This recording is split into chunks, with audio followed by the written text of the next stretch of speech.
Il y a un an, je sortais ma vidéo sur Sai Network, un projet encore inconnu à l'époque qui était censé surpasser les performances de toutes les autres Layer 1 du moment. Et ils ont tenu leur promesse en délivrant la blockchain avec le temps de bloc le plus rapide de tout l'écosystème Cosmos, ce qui s'est aussi reflété au niveau du prix. Et aujourd'hui, je vais vous parler de Monad, un jeune projet bourré de potentiel qui a pour but de scale l'écosystème Ethereum en pulvérisant les performances de tous les autres Layer 2. Monad, c'est une blockchain de Layer 1 qui prétend pouvoir atteindre 10 000 transactions par seconde via une technologie de paralysation des transactions. Ça pourrait clairement être game changer, car ça permettrait enfin à l'écosystème Ethereum d'être aussi scalable que Solana, Sui ou Aptos. Et si ça n'a pas encore été fait jusque-là, c'est que c'est un challenge technique considérable de faire ça, mais vous allez voir que l'équipe de Monad a toutes les compétences pour le relever. Dans cette vidéo, on verra donc ce qu'est Monad, comment fonctionne sa technologie, on parlera de l'écosystème du projet, de ses avantages, de ses limites, et à la fin de la vidéo, on verra comment mettre toutes ses chances de son côté pour être éligible à un airdrop de leur token, et je vous donnerai ma petite prédiction pour le prix du token.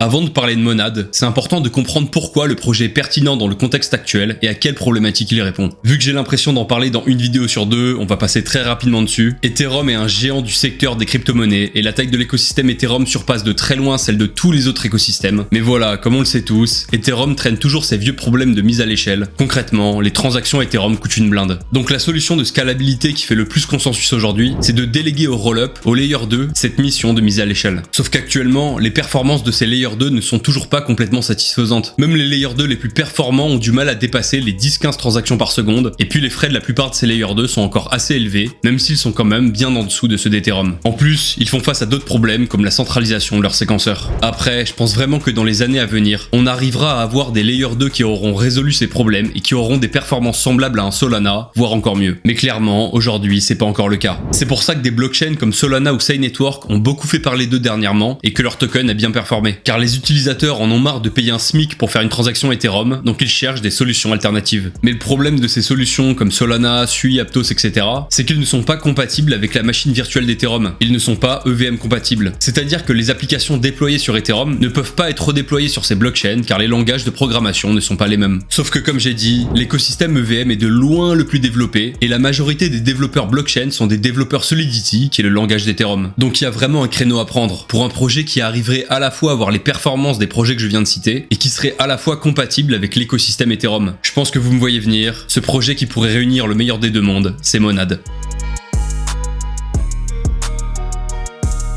Comme on a vu en intro, Monad, c'est une blockchain de Layer 1 qui utilise des mécanismes de parallélisation des transactions pour atteindre sur le papier plus de 10 000 transactions par seconde. D'ailleurs, petite parenthèse, mais si vous aimez mon contenu, n'hésitez pas à liker la vidéo et vous abonner à la chaîne. De la même manière que Monad veut atteindre plus de 10 000 TPS, vous aideriez ma chaîne à atteindre plus de 10 000 abonnés. La comparaison est assez bancale, mais bon, je voulais la tenter. Et donc la blockchain Monad, en plus de pouvoir exécuter plus de 10 000 transactions par seconde, elle est également 100% bytecode compatible avec la machine virtuelle d'Ethereum, ce qui signifie que les développeurs Ethereum peuvent redéployer leur protocole ou application sur Monad extrêmement facilement. Monad, c'est un projet qui a plus de 2 ans maintenant, et l'équipe de Monad travaille sur l'algorithme de parallélisation depuis plus d'1 an et demi. Monad a été créé par 2 anciens de chez Jump Trading, une entreprise qui réalise des algorithmes de trading à haute fréquence. James Hunsaker a lui travaillé pendant 8 ans en tant que senior software engineer sur la partie trading de crypto, et Keone Hon lui a travaillé pendant 8 ans en tant que directeur de l'équipe qui s'occupait du trading à haute fréquence. Donc leur but, c'était de construire les algos de trading les plus performants possibles. Je pense que vous commencez à comprendre le rapprochement avec Monad. Le projet a aussi été cofondé par une crack du product et on retrouve dans la team des profils comme d'anciens core développeurs de Solana et évidemment toute une ribambelle d'ingénieurs très qualifiés. Et pour développer leur projet, il y a 1 an, ils ont levé 19 millions de dollars lors d'un seed round mené par Dragonfly Capital, ce qui est pour l'instant plutôt raisonnable comparé à d'autres levées de fonds de projets à la mode. Et donc l'objectif principal de Monad, c'est vraiment de faire une blockchain de Layer 1 EVM compatible qui soit capable d'elle-même, sans avoir besoin de Layer 2, de traiter énormément de transactions en optimisant au maximum l'utilisation des ressources informatiques des différents nœuds du réseau. Grâce à ça, ils pourront aider à décentraliser toutes les applications Ethereum, car c'est sur Ethereum qu'il y a le plus grand écosystème de développeurs, tout en faisant en sorte que ces applications soient prêtes à accueillir des millions d'utilisateurs le plus rapidement possible. Ils veulent maximiser les performances de l'EVM avec des transactions à moindre coût, tout en gardant une bonne décentralisation. C'est d'ailleurs pour ça qu'ils n'ont pas voulu construire une Layer 2, car aujourd'hui, ce n'est pas possible en l'état de faire des applications qui répondent vraiment à ces critères. Et pour ça, on va voir que pendant 2 ans, ils n'ont pas chômé, et ils ont construit une technologie qui se veut être à la hauteur de cette ambition.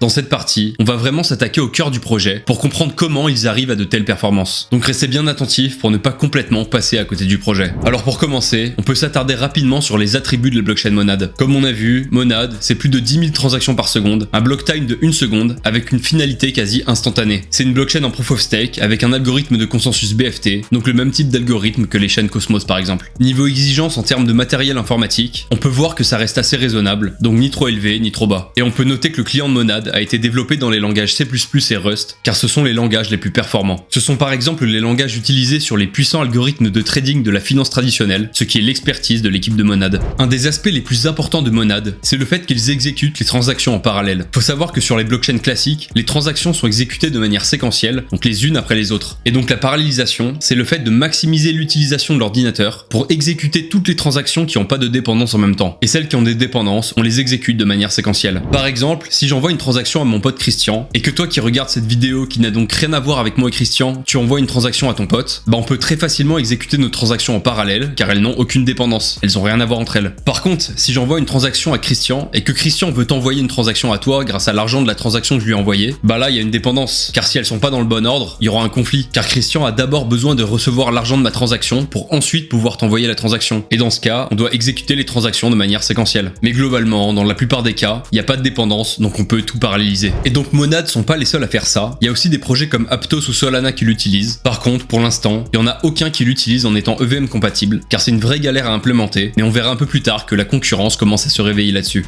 L'essence même de la technologie de Monad, c'est ce qu'ils appellent le pipelining. C'est ça qui leur apporte toutes les améliorations de performance. Dans un système classique, on va ordonner un bloc, puis faire le consensus du bloc, puis exécuter le bloc, et on va recommencer ce cycle encore et encore. Et en gros, le pipelining, c'est un système qui fait qu'on va pas avoir besoin de finir d'exécuter un bloc pour ordonner le suivant, mais qu'on va pouvoir à la fois ordonner un bloc tout en exécutant un autre bloc. Solana a à peu près le même système, mais encore une fois, sans être EVM compatible. Faut savoir que pour optimiser au maximum les performances de ce pipelining, Monad l'a implémenté dans 4 domaines clés. Tout d'abord, on va avoir au niveau du consensus. Monad utilise un consensus BFT qui est un dérivé des consensus Diem BFT et Hot Stuff, qui sont les consensus créés par l'ancienne équipe de Facebook derrière Libra et Diem. Pour ça, ils ont assemblé toutes les dernières innovations dans ce domaine pour avoir le consensus le plus optimisé possible. Et faut savoir qu'au lancement en mainnet, il vise environ 150 validateurs. Ensuite, le deuxième système dans lequel on retrouve ce pipelining, c'est ce qu'ils appellent l'exécution différée. En fait, c'est la pipeline entre le consensus et l'exécution. C'est ce qu'on a vu juste avant. Le fait de pouvoir exécuter plusieurs tâches différentes en même temps, de séparer l'ordonnance des blocs et de l'exécution pour maximiser l'utilisation des ressources informatiques des nœuds. Après, on va voir le pipelining au niveau de l'exécution. On l'a vu aussi juste avant. C'est leur système d'exécution des transactions en parallèle pour aller plus vite. Et pour finir, on va voir le pipelining au niveau de la gestion de l'accès à la donnée. Pour ça, ils ont construit leur propre base de données, car les bases de données actuelles ne sont pas assez efficientes pour ce qu'ils veulent faire. Elles n'utilisent pas au mieux les ressources informatiques. Ça leur a pris pas mal de temps car c'est très complexe à faire, mais c'est vraiment quelque chose de très important, car l'accès à la donnée représente une part très importante du coût d'exécution d'une transaction. Et donc pour résumer, on peut voir avec cette image les 4 domaines du pipelining dont je viens de parler, avec des schémas qui vont peut-être aider certains à mieux se familiariser avec ces concepts. Car je vous l'accorde, au début, c'est normal si c'est pas hyper clair, mais j'ai essayé de vous le rendre le plus digeste possible. L'écosystème actuel de Monad est forcément très jeune, tout comme le projet, mais le cofondateur de Monad a déjà confirmé que plus de 70 projets étaient en construction sur leur blockchain. Actuellement, une grande partie des projets sur Monad sont des projets DeFi, et c'est assez logique. Comme on a vu plus tôt dans la vidéo, une partie importante de la team a de l'expérience dans la finance à haute fréquence, donc le fait de surbooster la finance traditionnelle. Donc ils savent à quel point c'est important d'avoir des performances optimales pour faire de la DeFi. C'est pour ça qu'ils veulent vraiment réduire les frais de transaction, pour aussi permettre aux oracles d'avoir les prix les plus précis et à jour possible, pour maximiser l'efficacité du capital.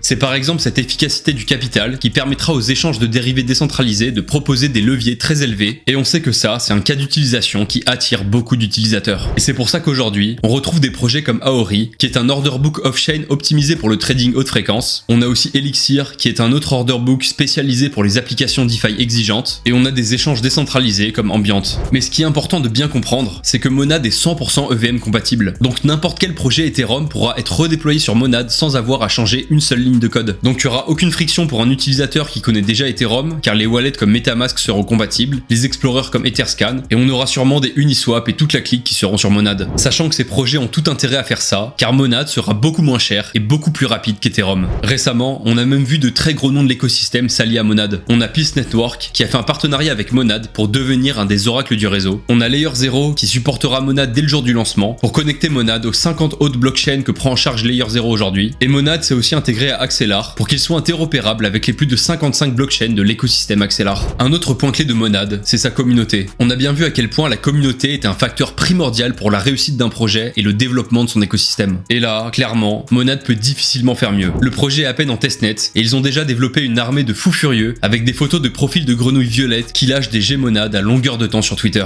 J'ai jamais vu autant de mèmes différents sur un projet pullulé sur Twitter et c'est aussi largement encouragé par le projet qui met à disposition une librairie de mèmes. Ça pareil, j'ai jamais vu ça.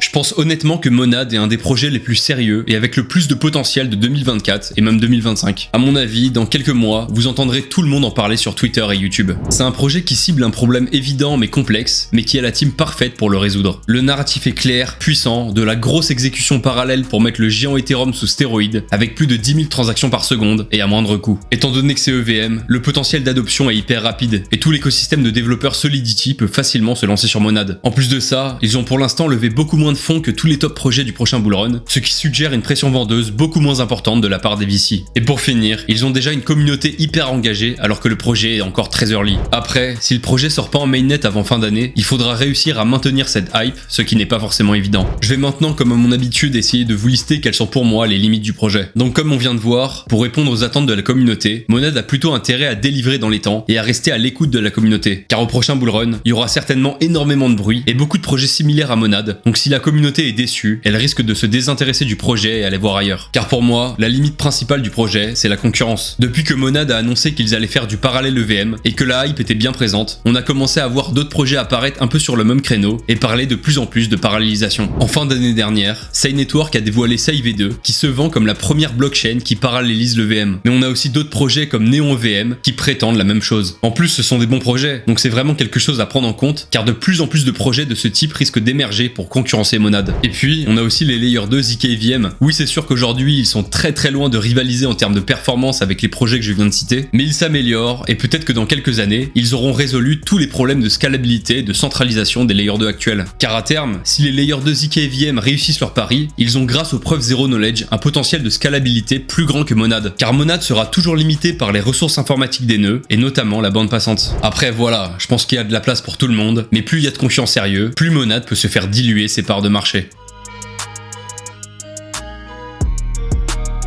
Monad n'est pas encore en mainnet, le projet n'a donc pas encore de token, mais on peut fortement spéculer sur le fait qu'il y aura un potentiel airdrop. Vu que Monad accorde beaucoup d'importance à sa communauté, on peut supposer qu'ils essaieront de récompenser les personnes qui auront le plus participé ou apporté de valeur à l'écosystème. Donc ça pourrait être par exemple à travers un programme de grant pour la communauté comme Starknet l'a fait, mais il pourrait aussi par exemple rétribuer ceux qui ont obtenu des rôles spécifiques sur leur Discord. Ensuite, comme beaucoup de projets, Monad pourrait airdrop aux partenaires d'infrastructure, donc à ceux qui stackent du AXL ou du PIS par exemple. Et s'il y a un airdrop, Monad attribuera très certainement une partie à ceux qui ont participé au testnet. Donc ceux qui ont quelques compétences techniques ou qui sont motivés, je vous invite à essayer de faire tourner un nœud sur le testnet de Monad. Le token n'a pas encore non plus de date de sortie, mais je pense que ce sera pas avant la fin d'année vu l'état d'avancement du projet. Il y a encore très peu d'infos sur la tokenomics, donc évidemment ce sera quelque chose à suivre de près. Mais si je devais mouiller un peu pour vous donner ma prédiction sur la potentielle market cap du token, je pense que ça serait vraiment très capitalisé. Monad a le potentiel d'être un genre de Solana sur Ethereum, et ça c'est pas rien. Donc sachant tous les avantages qu'a le projet, je dirais qu'avec un marché à peu près comme aujourd'hui, avec un Bitcoin à 40-45 000 $, on pourrait voir un Monad avec une fully diluted value de facilement 8 à 12 milliards de dollars. Et dans un marché un peu plus haussier, je pense qu'on pourrait facilement atteindre des 15-20 milliards de FDV. Mais comme vous le savez, ce n'est que mon avis et ce n'est en aucun cas un conseil en investissement. Si vous avez aimé la vidéo, je vous invite fortement à la liker, à vous abonner à la chaîne pour pas louper les prochaines vidéos. C'était Victor, à la prochaine.